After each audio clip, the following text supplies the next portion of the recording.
She scrubbed the office floors while they laughed at her. The CEO, his team, everyone. To them, she was invisible, just another janitor with tired eyes and silent dreams.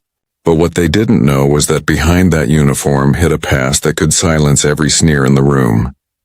One afternoon when the CEO mocked her again, daring her to fly that helicopter if you're so smart, she simply smiled.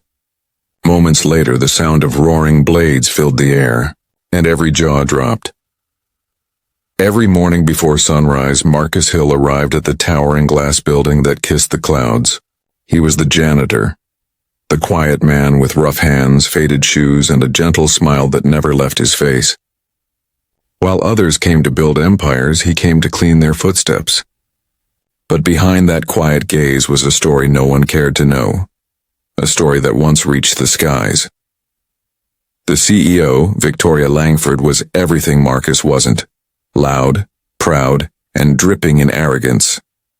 Her words cut through the office halls like a knife. People who sweep floors, she once said, will never understand those who run the world.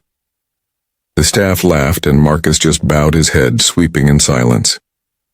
He had heard worse before, in boardrooms, on streets, even in the military base where once he wasn't holding a broom, but commanding a machine worth millions.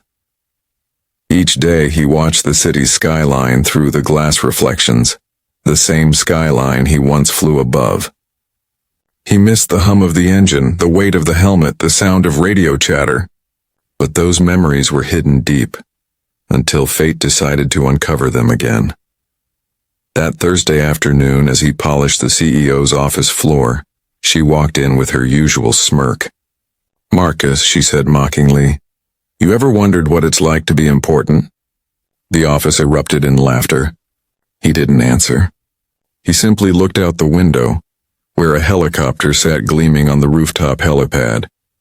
And in that silent gaze, something inside him stirred. Not anger, not pain, but the quiet strength of a man who knew exactly who he was. The next morning began like any other.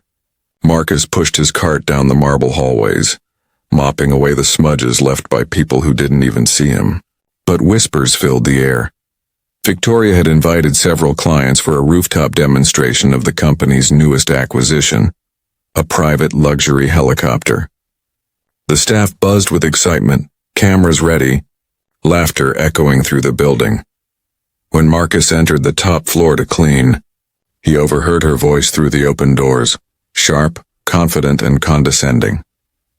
"I swear," Victoria laughed, "half the people here wouldn't know the front of a helicopter from the back." Someone joked back, "You mean like Marcus?" Laughter filled the room again. Marcus froze in the hallway, gripping the mop tighter. He had spent years learning not to react. The uniform he wore now was armor, not to fight others, but to hide from his past. Yet that laughter, it echoed something deep. Later that afternoon, Victoria spotted Marcus in the lobby and smirked. "Hey, janitor!" she called out loudly enough for everyone to hear. "Tell me, if I gave you $1 million, could you fly that chopper upstairs?" The office erupted again. Phones came out, some recording, others snickering. Marcus looked up slowly, his expression calm. "No, ma'am," he said softly, "not for $1 million. Victoria laughed harder. "See? Even he knows his limits." But the words that followed silenced the laughter for a moment. Marcus looked her in the eyes and said quietly, "Because I used to do it for my country." "For free," her smile faltered, just slightly. But the crowd didn't understand. They only heard a janitor talking big. "Sure you did," someone sneered. "Maybe in your dreams." The next day, the company held an outdoor event, a corporate retreat near a private airstrip. Victoria arrived in designer shades, greeting her investors, while Marcus was assigned to clean up after them.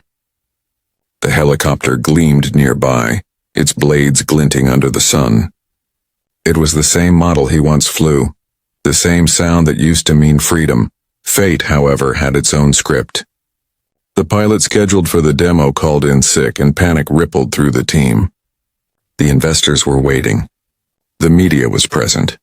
Victoria's reputation was on the line. What do you mean he can't come? She snapped at her assistant. This is a disaster. Ma'am, we're trying to find a replacement, but... Before he could finish, Marcus, quietly stacking chairs nearby, stepped forward. Ma'am, he said calmly, I can fly it. The crowd burst into laughter again, but this time not everyone joined in. A few faces turned curious. There was something different in his tone. Steady, certain, almost military. Victoria crossed her arms. You fly this helicopter? Marcus nodded once. If you'll allow me. The moment hung heavy. The cameras turned toward them, investors whispering. The CEO smirked, seeing an opportunity to humiliate him once and for all. Fine, she said mockingly. If you can fly it, I'll marry you myself. Gasps, laughter, applause. But Marcus didn't flinch. He just adjusted his sleeves, walked toward the aircraft, and whispered to himself. Once more. For the sky. The crowd gathered near the landing pad, half smiling, half mocking. The sun beat down on the concrete, the wind growing restless as Marcus climbed into the cockpit. His fingers brushed over the controls, familiar metal, familiar rhythm. Years of training in the Air Force came rushing back like ghosts from another life. Be careful, Marcus, someone shouted sarcastically. Don't crash the boss's toy. Victoria folded her arms, still smirking. Let's see what the janitor can do.